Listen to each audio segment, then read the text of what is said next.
साधू संतांनी, ज्ञानोबारायांनी, तुकोबारायांनी, चोखोबारायांनी 700 वर्षापूर्वी जी परंपरा आहे गुढी उभारण्याची, त्या परंपरेचं महात्म्य, त्याचं वर्णन 750 वर्षापूर्वी केलेलं आहे.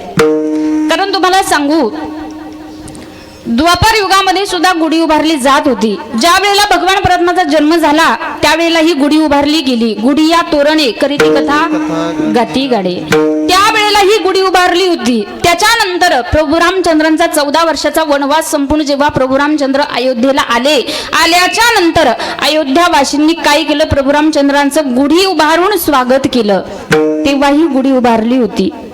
अनादी कालापासून चालत आलेली ही परंपरा आहे आणि तीच परंपरा आज आपण सुद्धा जपली जाते. आज या भारतामध्ये हिंदू धर्माचा हा सण आपण सुद्धा साजरी करतो. तुम्हाला एक सांगू, चोखोबाराय सुद्धा सांगतात की गुढी उभारली आणि गुढी उभारली पाहिजे, त्यांचंही सांगणं आहे.